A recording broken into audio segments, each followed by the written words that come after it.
Well, hi, good morning, and thanks so much for joining me in my shop here today. It is January 13th, Friday the 13th, 2023. And what I'm going to be doing today is I'm going to focus on the antenna now that the radio is operating, I think, fairly optimally. I think we're now in a position to clearly understand the function of the antenna and its operation here in my shop and the like. So I must warn you though that I'm, as usual, all my videos, I'm just winging it as we go. And that's what's going to happen here. I can't promise any kind of particular outcome, as usual, again. So what I hope will happen is we'll have a full understanding of this antenna. These shield wires here that you see on the outside of the antenna, which I don't think I've ever seen before, give us some idea about how to test it in terms of proving that it's operating, maybe even verify that the antenna is wired into the radio correctly. And we're going to do all this by reading the patent document that was submitted by the inventor of this. And the inventor of that, his name is W.H. Grimditch. Now, I mentioned this a few videos earlier when I made a premature attempt to figure out this antenna and realized the radio itself had to be brought up to speed before I could really approach the antenna. So if we look at the structure of the antenna just before we start looking at the document, much of this video will be looking at the patent document and reading it. So if we look at this antenna, you can see a main winding here, and then you see these shield winding. This is all about these shield wires, which are very unusual. See, most antennas are a flat piece like this, with the wire on one. This one's got this outside piece here, which is intended to keep these shield wires a certain distance from the wires inside. This single coil is the main receiving coil. It could be two coils. It could be one that is the bulk of the wire here, and then the other coil could be just a turn or two. As far as I know, right now, the way I have this antenna wired into the radio, the bulk of this coil is connected as an antenna in a very simple way. The second coil, if it exists, which might be around the outside, a turn or two, is not connected. There are wires coming out of these turns, two wires that are connected to nothing right now, which I believe are the two wires that go to the outside. Now, what I believe that is for, in my own mind, again, I'm not saying I've got a document that shows this, is if you hook up an external antenna to the screw should lead to this outside winding, maybe go around once, maybe go around twice, and then go to ground, either chassis or B-. I think it would be chassis in this case. And that's how I think this should be. It's certainly not the way it was wired when I obtained it. There is evidence that this antenna has been fiddled with. First of all, one of these wires is broken on the backside, right? I think over here. I'm not sure now. It's broken from rough handling. Actually, I think it's over here. The other end of this shield wire is tied to a ground terminal, which is at the moment not connected to anything. So at the moment, these shield wires are just floating out here. If you notice too, the shield wires are at right angles to the coil. And so the interaction between the two coils is very low. The inductive interaction, I guess, is what I would be talking about. You'll see in the patent application, which uses a heck of a lot of words to describe things, we'll talk about the capacitive connection between the shield wires and this internal winding and trying to arrange everything so that is minimized. So there's minimal capacitive reactance between the two, the shield and the antenna itself. The basic idea, and I might as well say this now before we start reading, because we can either read the document 3 times over, or I can give you a little preface and then things will make a little more sense. Now, what was I going to say? The whole purpose of the shield, the concept of the shield wires, is that, as said by Mr. Grimditch, it's to prevent electrostatic interference from reaching the antenna winding. I guess this becomes a ground plane, that's how I would view it, and that this electrostatic noise can't get past the ground plane to influence the internal antenna. I did see a small amount. I did do an experiment earlier. It's on video. You may have seen it. Did seem to work with my little experiment, but I realized that I just wasn't in a position to really test it and really know what I'm getting. I don't even know for sure if I'm in that position now, but the situation can't get any better than now. I have the antenna hooked up in the simplest way. The radio is operating quite well. It's receiving stuff. Compared to other radios here on my bench, this one's working as well as any of them. So hopefully that's a good sign. It could mean I never successfully fix a radio. These clip leads, by the way, that are coming out are just going to test equipment, which I don't think we're going to be really making much use of. Okay, I think we're all ready now to go ahead. And I believe Mr. Grimditch worked for the Philco company, or there was a relationship between Philco and this guy, Grimditch, who invented this thing. So, okay, so time to take a look at the patent document and try to make this as easy as possible to absorb, which means it won't be easy. Here we go. Okay, we're looking at the opening part of Mr. Grimditch's application for a patent. It's application number 2,200,000. February 24th, 1942. So it's 2023 now, so that's 26, about 60 years ago. This fellow did this. Chances of Mr. Grimditch still being around. Wait a minute. That says 42. This says 39. Filed on 39. Maybe the way this works is you're awarded a patent number and then a date is assigned to the award of the patent number. So this would be middle of 39, start of 42. That's a long time. Okay, I don't know what those dates mean. Here's figure 1. Okay, has 3 sections to it. Here he is down here. Inventor William H. Grimditch by his attorneys Housen and Housen. Okay, so there's three diagrams here, if you like. Figure 1, Figure 2, Figure 3. Figure 1 shows the antenna, just like you see on the back of the radio. There's a few differences here. He's not trying to focus on the antenna per se. So he's shown a type of antenna, and this one, the windings are, as you see them, I don't know how else to describe it. My antenna, the windings are laid flat on this, on a center card. There's no center card in this design. You would be able to look right through this antenna, just all. He has a terminal strip in here. The terminal strip is down at one corner and on a funny angle. Don't know if that means anything or not. You can see some of the connections coming to it. He's got them all labeled with numbers, which he refers to throughout his document. But it's tricky business to keep track of what's what when you read his document. We're looking end on, and you can see the windings here. If you notice there's a gap right here, why the winding doesn't come across, or why he doesn't show it centered in here, I don't know. Maybe we'll find out. And here's a schematic diagram of the antenna. So here's the radio. First tube, this could be a mixer tube or an RF tube. See, the grid of the tube is connected right to the main winding. They're just showing 3 times around here.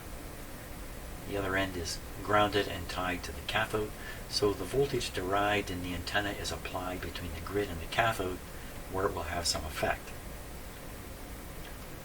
This ground probably means to the chassis. I don't really know what that means. Well, it means this. It means this must be connected to this. So let's assume this means to the chassis of the radio. That is the case with the radio on my bench. If you notice, his shield winding, which is shown here schematically, is grounded in the center. And these ends are just open. They're just left hanging open. There's a reason why he's done this. He explains it in his document. In the radio I have, the connection is made at one end to a ground terminal, which would be to the chassis. and the other end is hanging open. If you also notice too, these windings stop short on this diagram of these end windings. I think there's an issue here. Let's look at this one here. Well, he doesn't really show it. Well, I guess he does.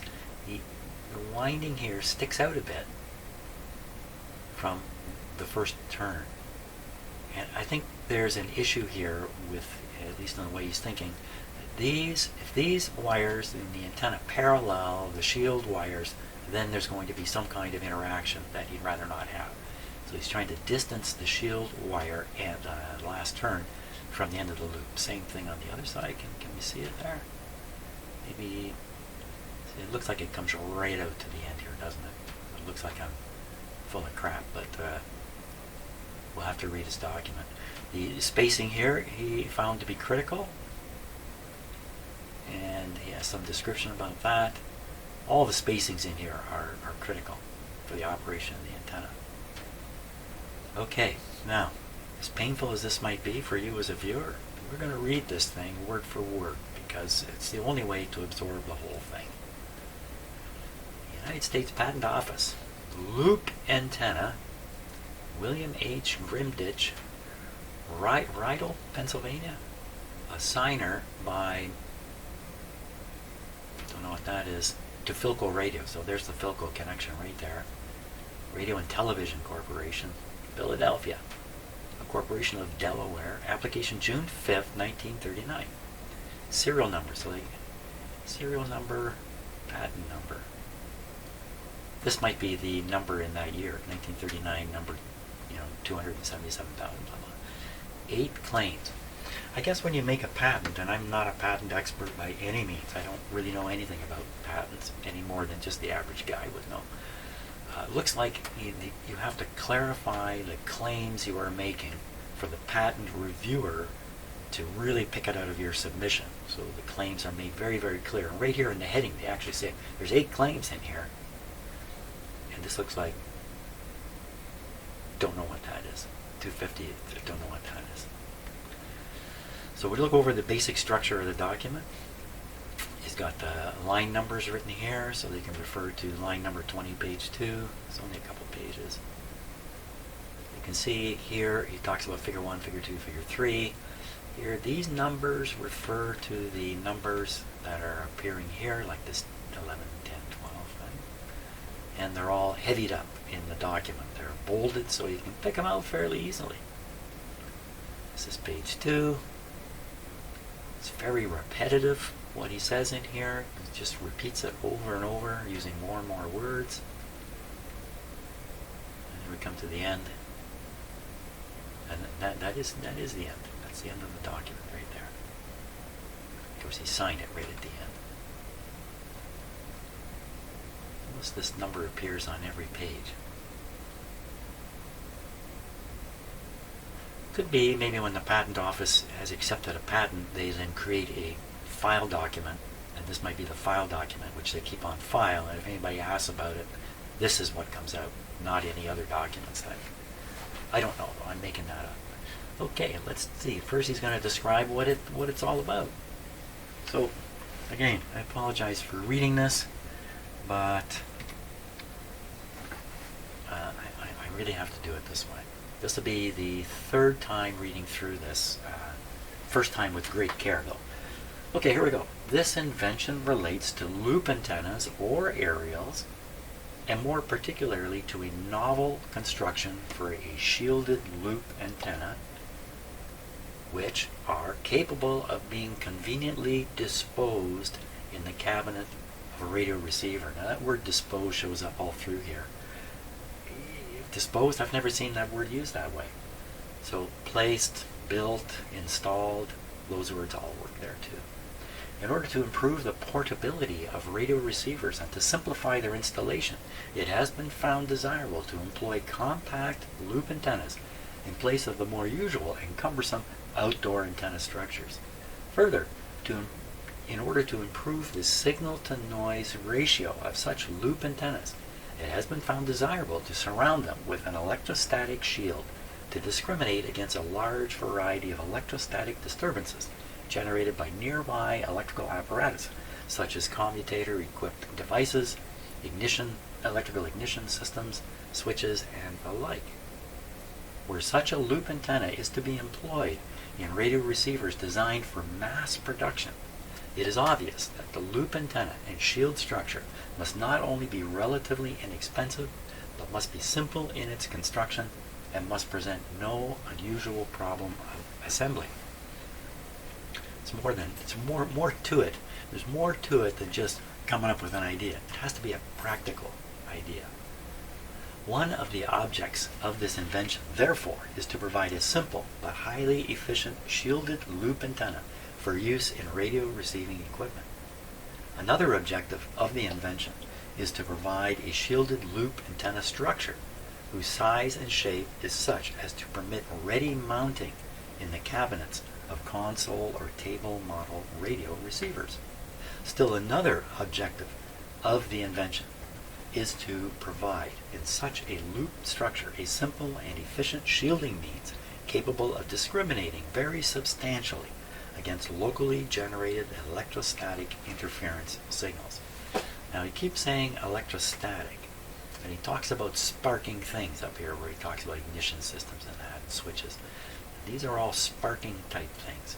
So would this shield have any impact on a signal, let's say, coming out of a wall wart or something like that?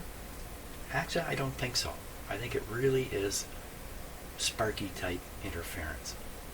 Let's keep going. A further objective of the invention is to provide a simple and efficient electrostatic shield which is electrostatically balanced to ground. I think that's that center ground thing we saw on the diagrams where he's balancing it to ground. He talks about that in more detail. The invention may be best understood by reference to the accompanying drawing in which Figure 1 is a perspective view of the shielded loop antenna structure provided by the invention, a portion of the frame being broken away for the sake of illustration. Figure 2 is an end view of the same, and Figure 3 is a schematic diagram of the loop and its electrostatic shield illustrating one mode of connection to the input circuits of a suitable signal utilization means. That's another word for radio. Suitable signal utilization means. I guess it doesn't really mean radio, it means the first element in your radio, like the RF amplifier or something. The construction of the loop antenna and its electrostatic shield may best be understood by reference to the perspective and end views of figures 1 and 2, in which like reference numerals refer to corresponding parts. So it's using the same numbers in the different 1, 2, and 3 diagrams. It will be observed that a common supporting structure is provided for both a loop winding and the shield winding. This supporting structure may comprise a pair of spaced frames, 3 and 4, which are preferably of elongated form, such as oval or rectangular, the latter form being illustrated. Now some of the stuff we will go back and look at the diagrams to see what he's talking about, but other stuff, this will be a 10-hour video if I'm not careful. The frames 3 and 4 may be suitably and fixedly spaced relative to each other by means of a plurality of spacers or dowels, like 5, or the like. The frames and the spacers may be formed of any suitable insulating material such as wood, hard rubber, bakelite, or the like. The loop antenna coil may be wound on the spacers as illustrated and may comprise either a single turn or a plurality of turns or layers of any suitable wire. Enameled copper wire has been found to be satisfactory for this coil and may be employed.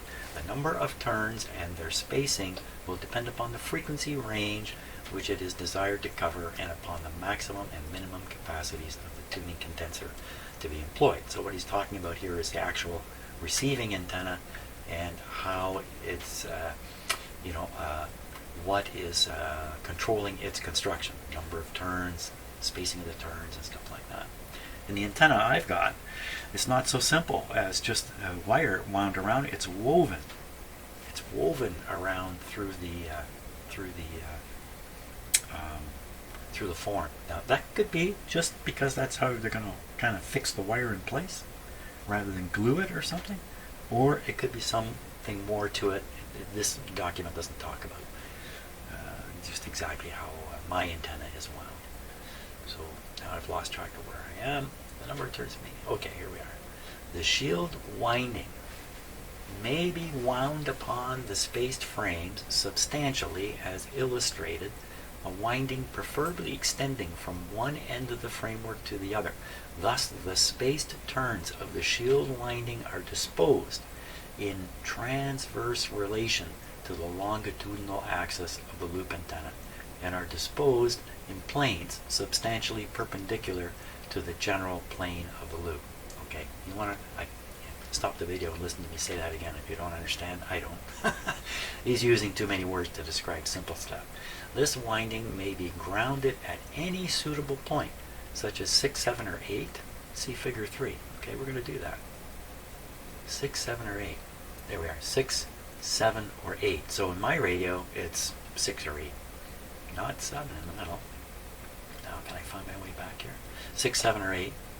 It is preferably grounded at the midpoint for a reason hereinafter explained.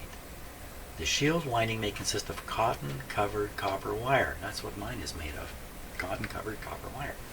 Both the loop antenna and the shield coil may be permanently affixed to the spacers and frames respectively by dipping the structure and its windings into melted wax or by applying a suitable coil dope. Well, this antenna has been dipped in wax, or wax has been applied to it in some way. It is particularly important that the position and spacing of the turns of the loop, what's he talking about now? He talked about a shield coil, he talked about an antenna coil, now he's using the word loop. Spacing turns of the loop be securely anchored against possible movement, since only thus can the inductance and distributed capacity of the loop be maintained substantially constant.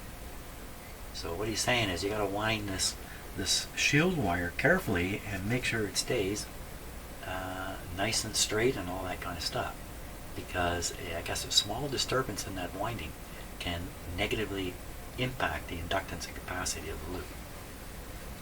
Inductance and capacity. Okay, let's keep reading because he's got lots of words here. It will be observed that the spacers 5 are disposed near the inner edges of the members of the frames 3 and 4. This is the preferred construction, for it increases the separation between loop 1 and shield coil 2, and thereby reducing the distributed capacity there between. Is that a word? There between? So what do we do? I can just read this one again. It will be observed the spacers 5 are disposed near the inner edges of the members forming the frames 3 and 4. Spacers 5, frames 3 and 4. Spacers 5, here's one, frame 3 and 4. Yeah, so here's where he's broken away the frame here to make it more visible. This is the frame. So he's got 2 of these frames here. There's the other one in the back, and then the spacers separating them. Very simple construction. A little different than what my antenna's done. How my antenna's done. Now, go back to see if I can find out where I was. The spacers 5 are disposed near the inner edges of the members forming frame. Inner edges. So what you're saying is this part, like this part, is not on the outside of the frame, it's on the inside of the frame. And this is to ensure spacing between the antenna winding and the shield at the top here. So it doesn't come across right in contact. There's a space. The whole shield is spaced. That's what he's trying to say.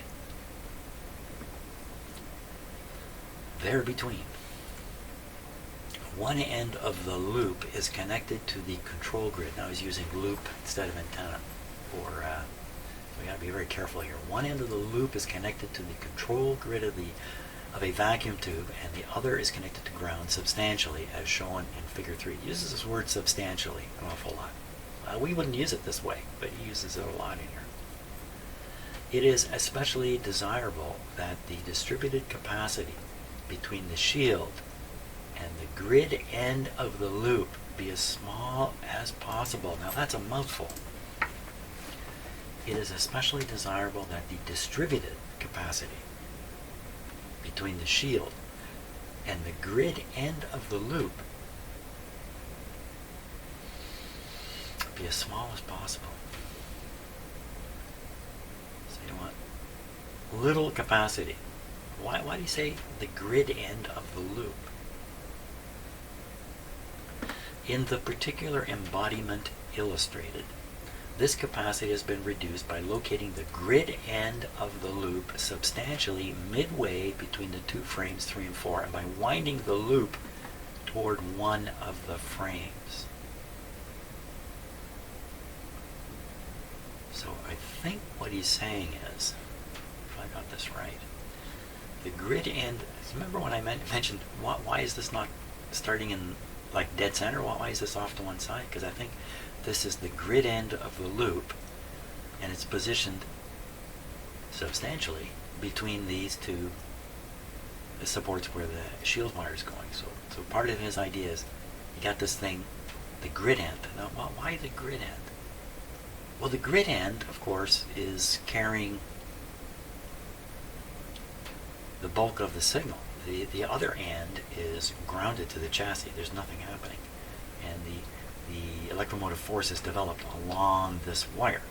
So by the time you get to the end of the wire that's heading into the radio, you have a lot of signal current. Whereas in this end, you don't have much signal current.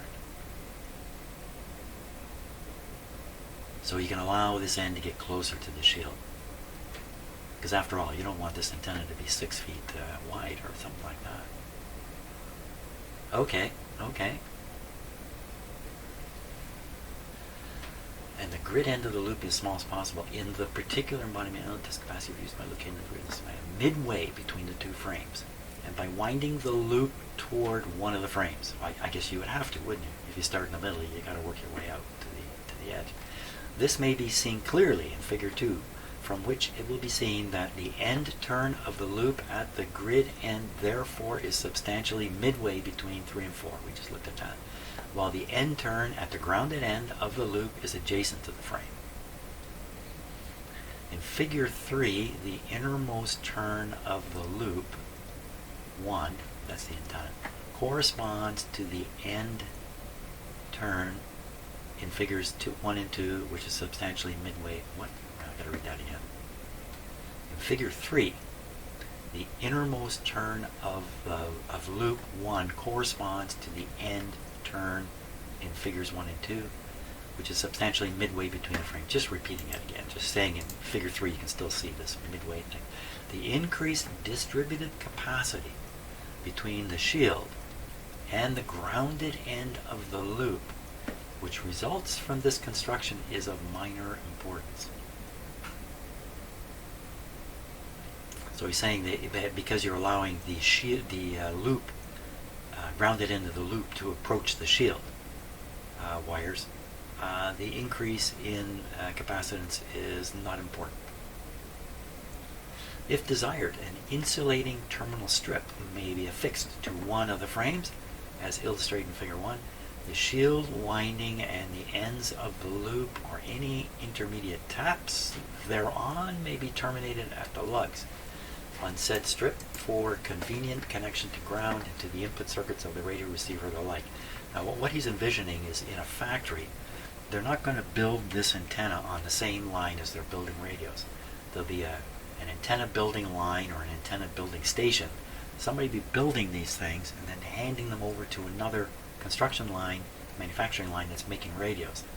And the same antenna may find itself on 2 or 3 or who knows how many different radio models.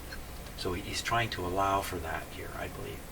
He's trying to make his invention attractive to manufacturers. And certainly Philco built the one that's on my bench. The shield winding and the ends of the loop or any immediate taps are terminated at lugs. And that's what's done in my antenna. I have the strip and everything was hooked up to it. Although it looked like it was not hooked up correct.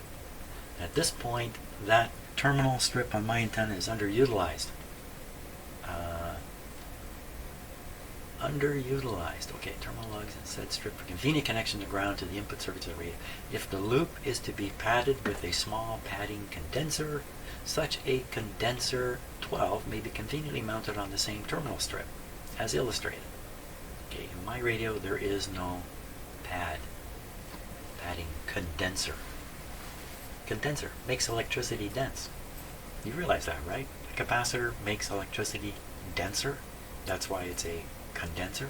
You have to think about that one for a while. Depends how you vision electricity in wires. Although the loop antenna structure may be mounted at any convenient point, it is desirable, particularly for table model radio receivers, to mount the structure in a vertical plane at the rear of the chassis receiver. If the cabinet containing the receiver is of the type having a removable back panel, the loop structure may be conveniently mounted on the inner surface of said panel. The size and shape of the framework to be employed will, of course, depend upon the cabinet in which it is to be used. Reference is now made to Figure 3, in which the loop antenna coil and the shielding coil are represented schematically as connected to the input circuit of a suitable signal utilization means, which may be a superheterodyne radio receiver. The inner turn of the loop antenna, which is furthest removed from the shield coil, because they put it in the middle, may be connected directly to the grid of the vacuum tube, while the outer turn of the loop may be connected to ground or to the cathode of the tube. Because the antenna signal has to work between the cathode and the grid to apply an effect on the tube. In the interest of simplicity, no biasing means have been shown. Sometimes in some radios, the bias voltage reaches the first tube through the antenna windings. A section 15 of the main tuning condenser gang may be connected across the loop as illustrated. Well, yeah, that's kind of the idea. And what they're talking about here is this. This tuning is connected basically across the loop here, the receiving loop. Now I've lost where I was here. Uh-oh. Oh, bear with me here. I should have looked at this number. This is terrible because, I'm reading this. Did I read this already? Because he says the same thing over and over. Here's the padding thing. The structure may be mounted as our table model here. I better make note of these numbers from now on. Yeah, we are down here. Okay, maybe I'm here. The shield coil tube may be grounded at either end, but is preferably grounded at its electrical midpoint. Grounding the midpoint of the shield coil has been found to improve the efficiency of the shielding. This is probably chiefly due to two factors. Firstly, the average impedance to ground of the several turns of the shield coil is reduced. Secondly, the shield coil is thereby electrically balanced to ground. Preferably, the number of turns comprising the shield coil should be not too high in order that the impedance between the grounded point of the shield turns. Whoop, what happened there? Grounded point of the shield and the turns remote from this ground point may be kept within reasonable limits. What did he say there? Preferably, the number of turns comprising the shield coil should not be too high in order that the impedance between the grounded point of the shield turns remote from this grounded point may be kept within a reasonable limit. So I guess if you have too many turns, you get too much impedance building up in the shield itself. In one physical embodiment of the shielded loop of this invention, which gave very satisfactory results in the broadcast band, the overall dimensions of the framework were blah blah blah. Loop number 1 comprised 16 closely wound turns of number blah blah. It just describes an antenna here. The size and kind of wire employed in the shield is determined largely by mechanical considerations, while the type of wire employed in the loop is determined largely by the Q, which is desired. The loop referred to gave a Q of about 100. Now, yeah, okay, that's an interesting aspect of an antenna that I've never really attempted to determine or measure You may remember I brought out a vector network analyzer device and stuck it on the antenna and set it on its Q setting. Not sure what I was doing. Got a very interesting result which pointed directly to the resonant frequency of the antenna. But I don't know what the Q was. I did not interpret the results on my VNA. Okay, it is of course understood that the voltage buildup across the resonant loop circuit comprising the loop and the tuning condenser is directly proportional to the Q of the circuit. And that's correct. It's very correct. I'm getting a very stiff neck here from standing in one position doing this here. Although the invention has been described with particular reference to the embodiment of the drawing, it will be understood the invention is capable of various forms of physical expression, and is therefore not limited to the specific disclosure, but only by the scope of the appended claims. That's the 8 claims. The term central axis employed in certain of the claims with reference to the loop and the shield windings designates the axis about which either winding is wound, i.e. axis of the helix. Here we come. I claim. Here's his claims. Number 1. A shielded loop antenna structure comprising a supporting framework formed of insulating material and having inner supporting portions and outer support portions constructed entirely of insulating material. A loop antenna mounted on said inner supporting portions and having one end connected to a ground, and a shield winding comprising spaced and mutually insulated turns of wire on said outer support portions about said loop antenna in spaced relation thereto, and having the midpoint of said winding connected to ground. Boy. Okay, I kind of got it. Moving on. Number 2, the second claim. A shielded loop antenna structure comprising a supported framework having inner support portions and outer support portions. A loop antenna mounted on said inner support portion, said loop antenna having high and low potential ends, and a shield winding comprising spaced turns of wire wound on said outer support portions about said loop antenna in spaced relation thereto, said loop antenna being disposed asymmetrically with respect to said shield winding with a high potential end of said loop spaced substantially from said winding. Wow! I think that's the discussion about keeping the antenna, non-grounded antenna loop lead away from the shield, putting it in the center, maximizing its spaced relation. Number 3. A shielded loop antenna structure comprising a pair of spaced frame members, a plurality of spacer members interconnecting said frame members and disposed in space relation to each other and to outer edges of said frame members, a loop antenna comprising spaced turns of wire wound about said spacer members asymmetrically with respect to said frame members, with the end turn at one end and something. Oh my God, I'm not even going to finish that. So I think, I don't know. I've never submitted a patent, that's for sure. I think the claim is the idea that if somebody made another antenna, you would apply these claims against the other antenna and see if there's an overlap and therefore a violation of the patent if it were given. So I think that's what the claim part here is. Look at how long that goes on and on and on. Whew. Okay, let's go down here. Number 4, a shielded loop antenna for a radio receiver or the like, comprising a frame having inner support elements and outer support elements. A loop antenna mounted on said end. It's just the same thing over and over and over. Let's get to the very end. And 4, said connecting center tap to have a point having substantially no radio frequency voltage to ground. What? A shielded loop antenna structure comprising an insulated support loop antenna winding mounted on said support, a helical shield winding mounted on said support and comprising spaced mutually insulated turns of wire. I can't even read all of this. It's maximum. I'm talking about reducing the impedance between them, I think. A shielded loop antenna structure surrounding said loop spaced general plane said loop, said helical shield winding being substantially greater in length in the direction of its central axis than the loop winding is in the direction of its central axis. Well, let's read this one. Here. Shielded loop antenna structure comprising an insulated support loop antenna winding mounted on said support, and a shield mounted on said support comprising a helical winding of spaced mutually insulated. Okay, it's just describing the thing over and over. In spaced relation thereto and disposed in planes substantially perpendicular to the general plane of said loop antenna.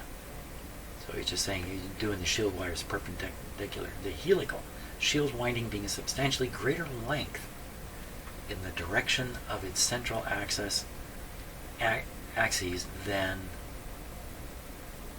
the loop winding is in the direction of its central axis. Okay.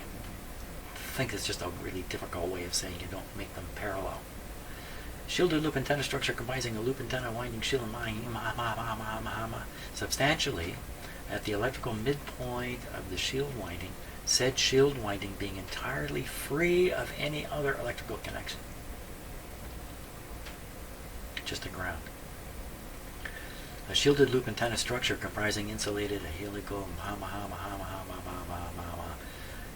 said loop antenna and said shield winding having its axis in the direction of the last mentioned dimension of the said loop antenna, the axial dimension of said shield winding being very large compared to the axial dimension of the loop antenna. Axial dimension. And the turns of said shield winding being substantially greater in number and more widely spaced than turns of said loop winding. What? You're saying there's more turns in the shield than there is in the loop? Well, why would that even be a factor? The axial dimension of said shield winding being very large compared to the axial dimension of the loop antenna, and the turns of said shield winding being substantially greater in number and more widely spaced than the turns of said loop winding. I don't think that's the case on this antenna. And there you are. So there you are. So you can make this antenna not follow this and go there. Our antenna does not defeat this guy's, does not crash into this guy's patent because we substantially changed it. I don't know, I'm making that up. I mean, the radio on my bench is from Philco. Okay, so what do we get out of all that? We get not an awful lot, I guess. We get to look at the antenna I have and see what's up. Now this thing is shoved where it is because it has to be screwed to the frame, and the frame is just going around the outside. And my antenna has a solid card here, so they located this right in the center here, which kind of makes sense. So one issue would be inside winding of the antenna is not the inside winding, the winding that's tied to the grid, the winding that's going into the radio. Is it kept as far away from the shield as possible? Another one is the grounding of the shield and the fact that my shield is broken. I have a broken wire on mine, so part of the shield is missing. It gives an interesting opportunity to do some testing. And talking about that, how would you test this? How would you test this? Well, one easy way, of course, just connect and disconnect the ground point of the shield on the assumption that when the shield is not grounded, it has no impact on the antenna because it substantially has no capacity to it or induction with it. Just connect and disconnect and see if the signal to noise level changes. That's easier said than done for doing it by ear because because our brains are busily working on everything we hear and creating this experience of sound. Of course, there is no such thing as sound, right? Sound doesn't exist. It's only in our heads. And we get fooled, our brain fools us. And what signal to noise is very tricky to try to hear, especially if the overall signal is going up and down, like switching from antenna to antenna. You get a different level of signal and a different level of noise. It's very hard to tell if the signal to noise ratio has improved. And maybe if it is hard to tell, that's telling you right there, it doesn't matter.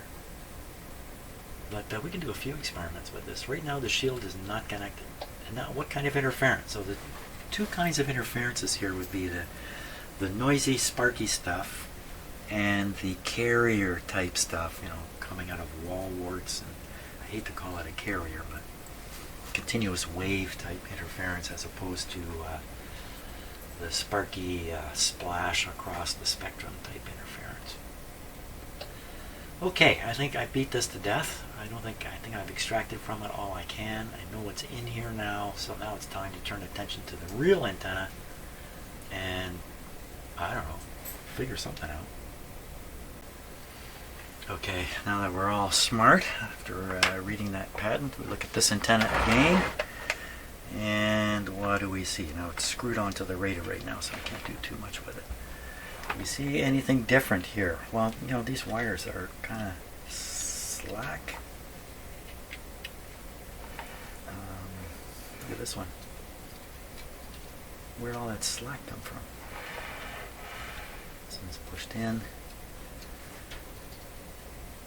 The end wires here are paralleling the antenna wires a little bit.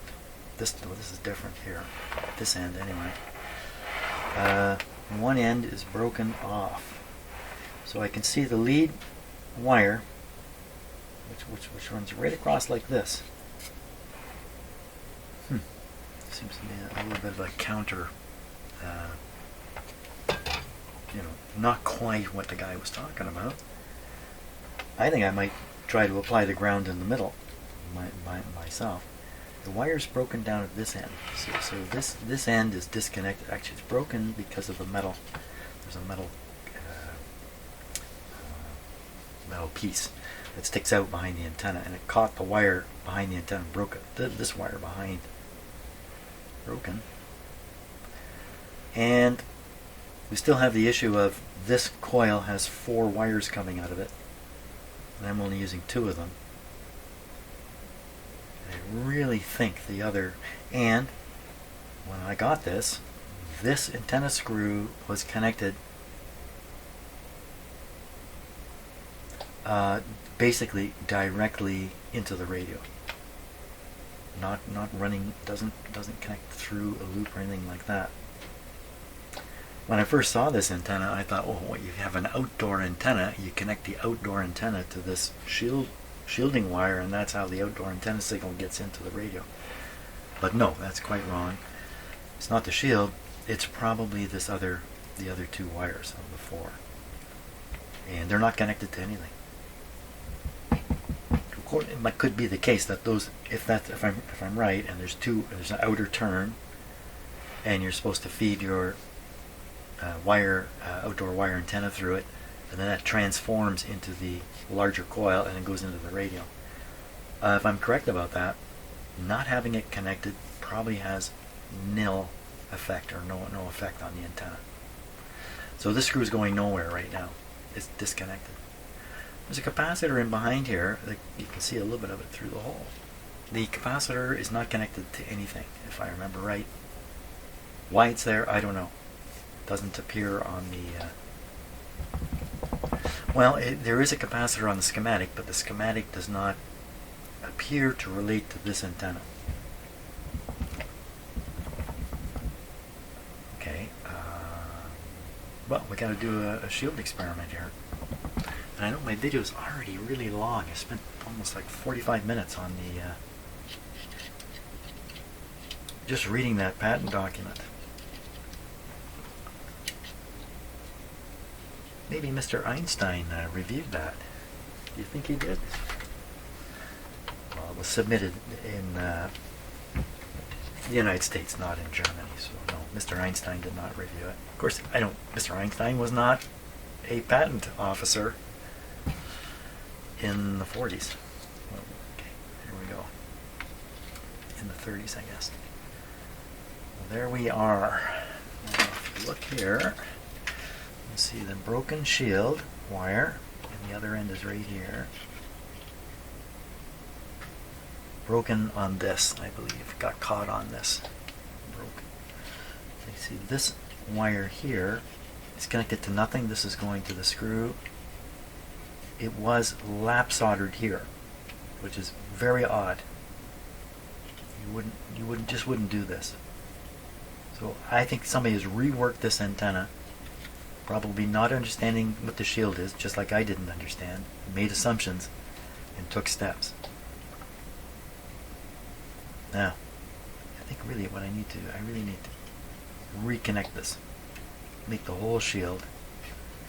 Maybe straighten out the wires a bit. Make it look as nice as possible. Goodness, where did all the slack come from? How does a wire develop slack like that? So what can you do about that? And then we have this lead coming over to a terminal. This terminal's going nowhere. It's hooked up to the capacitor. It's going nowhere.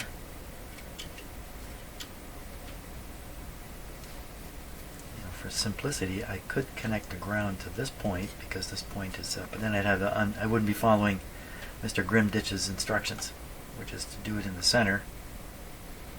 And the center could be easy. This is a ground wire coming. And here's the center turn right here. I just gotta connect that, and then I would remove this. This is coming over to the capacitor turn, but I don't know. Like, did somebody fool with this? I don't know.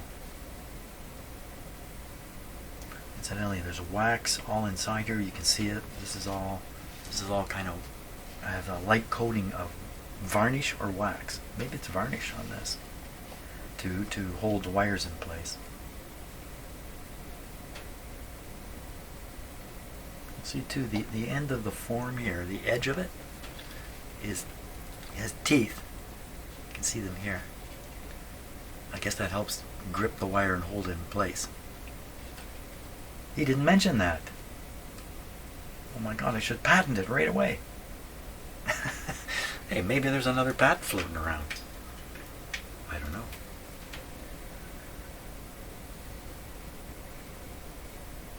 So if we look at the spacing right in here, where whoever built this was really in control, he's not. You know what? These are spaced tighter here, and they get a little wider out here. You can almost see it in the turns, except the wires are bent. But you can definitely see it here. Get wider, wider, wider. It seems quite consistent through here, and then widened out at the ends. Now, again, it makes more sense to do that if you've center grounded this shield thing. Now what about, how do I make this so I can test it by engaging and disengaging the shield?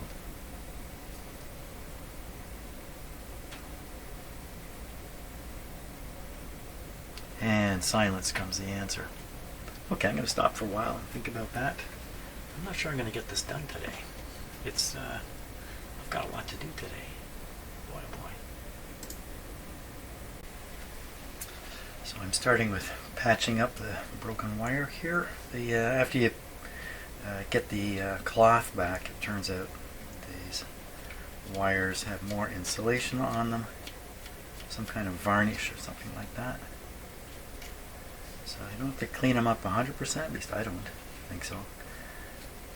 Clean them up enough that there's some copper exposed. And I'm going to use a little piece of wire to bond the ends together because they aren't long enough to join.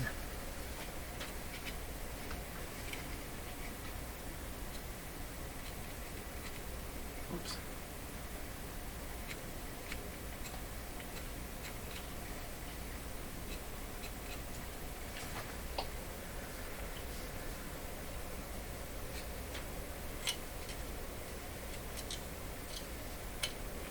Okay, that's going to be enough.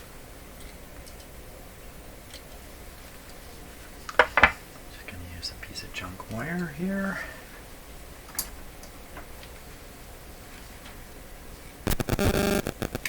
Oh, I have my phone in my pocket. Oh, I apologize for that. I'm sure you just heard some interference on the video, so I'm sorry about that. Maybe that's the kind of interference the shield will stop.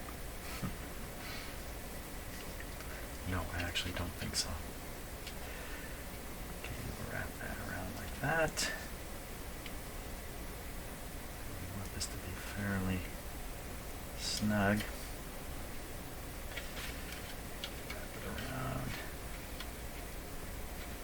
Fairly tight, I guess would be the right word. A piece of bare wire right near the terminals, but that's how it's going to be.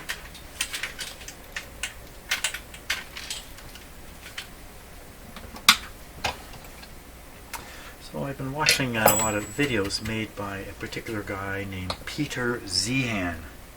Z-I-E-H-A-N, I think. Peter Zihan. Talking about the future of the world, future of society, future of a lot of stuff. Very, very interesting things he has to say. They're not terribly controversial. They're not crazy or anything like that. They definitely are interesting. So Peter Zihan. Now there's two kinds of videos. This is something about YouTube. Look, if you're going to watch a Peter Zihan video, try to find one of him giving a talk to some people. There are many other video makers who will take somebody's audio, like Peter Zihan's audio from something he's done. They'll create the visual part of the video, and they'll stick his audio on it. Don't watch those. In fact, don't watch any videos like that. If you realize what you're watching is a sort of a second time around production of somebody else's stuff. So there we are. That's soldered in there. Don't watch those videos. Okay. Now, what if it should contact this terminal? It's contacting nothing except the terminal. So that's okay. Now we want to remove the existing ground lead, which was not grounded. I got my cutters here. I'm just going to nip it off over here. Hey, I could have used this to extend the wire. Okay, and now we're going to try to fashion a ground. Who's in the middle? This guy's in the middle here. He's right above the ground. So we're going to try to, what I'd like to do, you know what I'd like to do? Bare this off so it's actually bare copper without cutting it. And then I'd be able to click it on and off. Let's see, grounded, not grounded, grounded. That's a good idea. I like that idea. How am I going to do that? I'll probably end up breaking the wire here.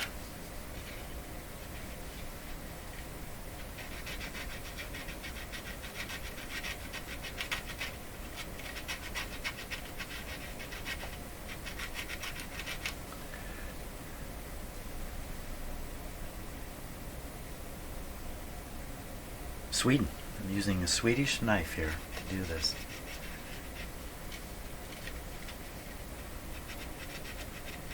Okay, got the cloth cover off. Now I need to take off the varnish here.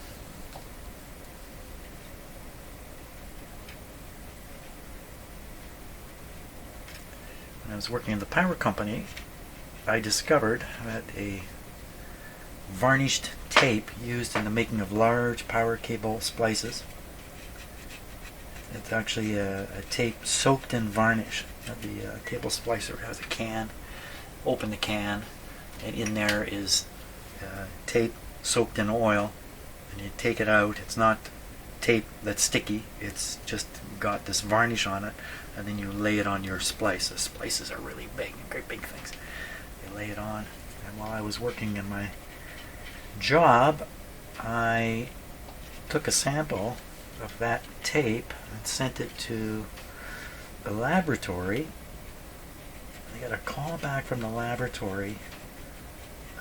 This is a laboratory that could measure PCBs in stuff.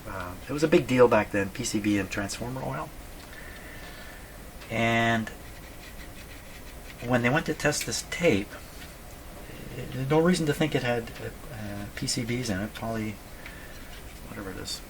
I forgot what PCB stands for. So they called me up, the lab called me up and said, "What did you send to us? We had an expectation of 50 parts per million, 100 parts per million. That's what they usually find in transformer oil, and that's what they were prepared for, and they had assumed the amount of PCB that might be in this tape. Actually, the real assumption was there was none. They did it for fun, kind of, on my prompting.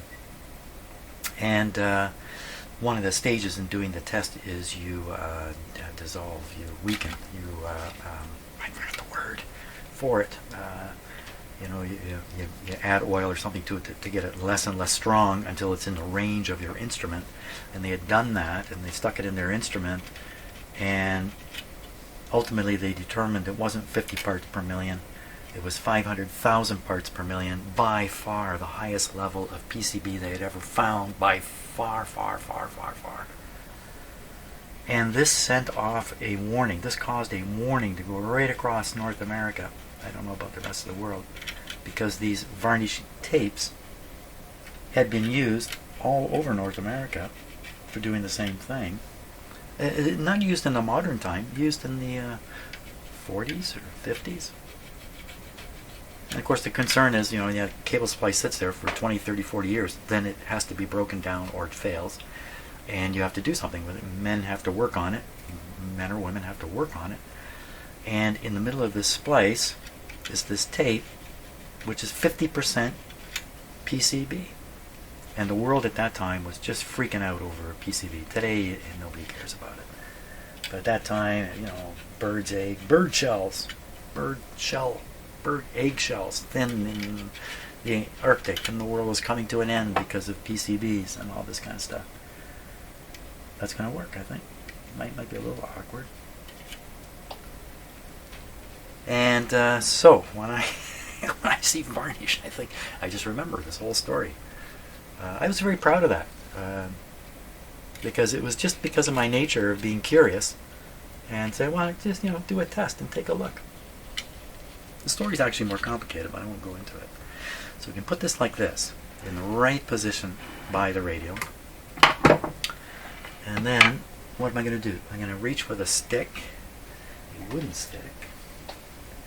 I'm going to put my hand on it like this, and I'm going to try. This is pretty darn awkward. Where's the wire I just cleaned up? There it is. I'm going to go like this. Well, I think I could probably pull something off here. Let's give it a try. I think I'm going to put the nut back on here, just to steady this down. Now I need a sparky noise source, but I don't have a sparky noise source, do I? Do I have a sparky noise source? My furnace fan is running right now, but I don't think there's any sparkiness in the furnace fan. That's the only big thing I've got like that in the house, like most houses. I'll find something, I guess. Just try and straighten these wires out a little bit. Okay, we're ready for the experiment. Let's just see what happens here. Come on back over here. In your usual spot to my right.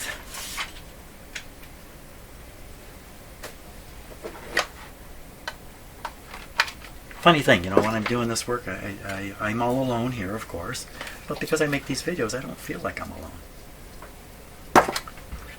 And I appreciate that. That's why I say thank you very much for joining me when I start these, because I mean it. Okay, here we go. What's going to happen?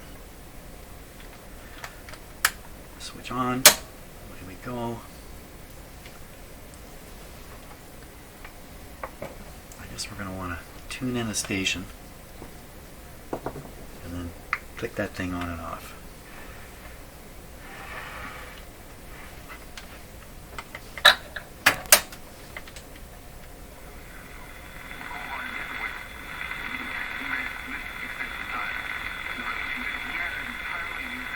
So listen to the interference. It does sound like there's some sparky stuff in there. I wouldn't bet on it. Okay, where'd the stick go? Here's the stick. Ooh. Gotta get these wires out of there. Power off, power off. Get these wires out of here. This was how I was doing the ABC test, and I should have used clip leads. under here. I think that might have been a problem. Power back on.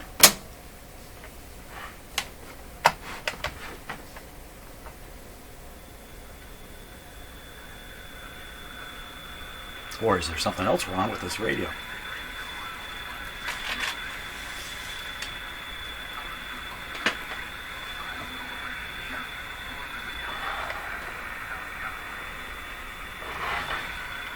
Where'd that nice sparky interference go? Hey, it's already gone. The antenna works. You don't even have to ground it. Well, let's see what happens now. I try to ground it.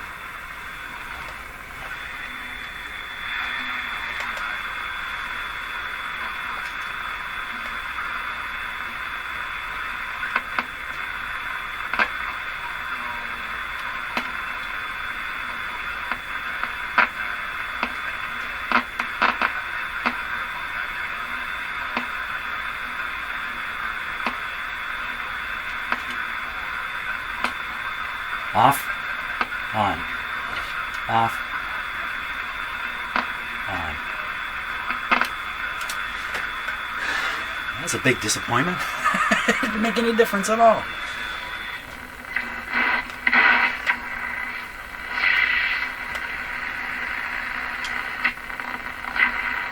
I need some interference.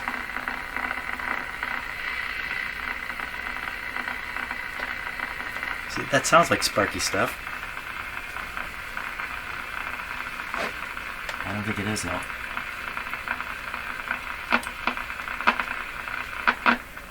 Oh, that's on. Oh, that's interesting.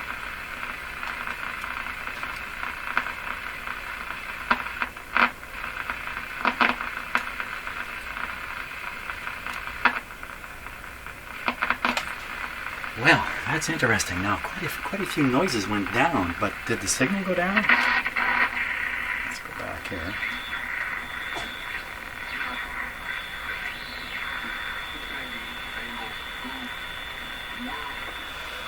Now, does his voice get quieter?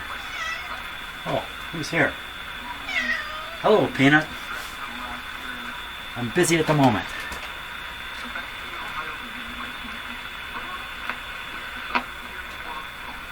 That's on.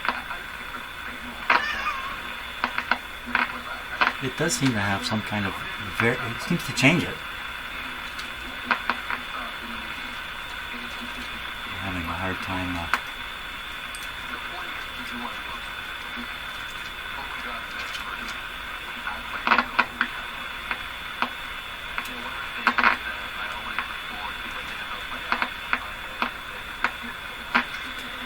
So what I'm hearing, and this might be hard to hear on that video, is there's a hiss. A typical hiss. It seems to be reduced. Now that would suggest to me the signal's being knocked down. That's interesting. So I think I'm going to stop at this point, even though we're right here ready to do the experiment. Come up with some better ways to do this experiment. And looks to me like it seems to have some beneficial effect. But not quite what I expected. I'm expecting, the sparky sounds to be reduced. It seemed like the hiss went down.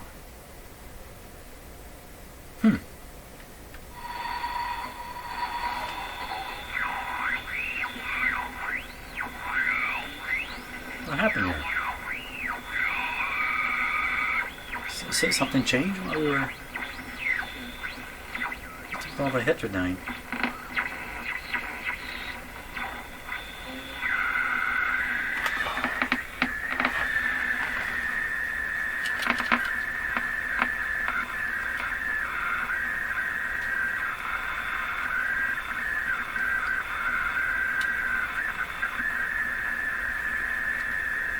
Something going on. Oh, is it this?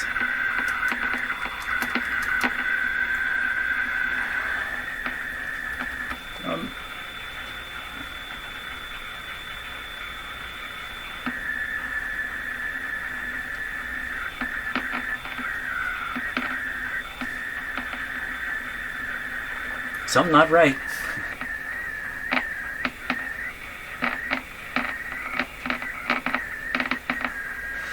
That could be moving this relative to the radio causes a retuning.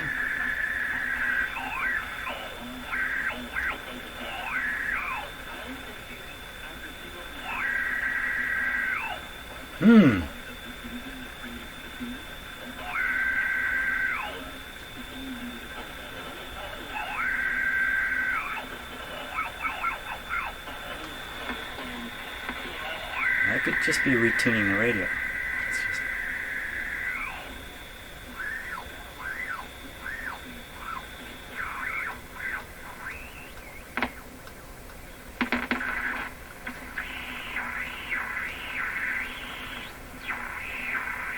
I think it's just retuning the radio. It's causing the local oscillator frequency to vary.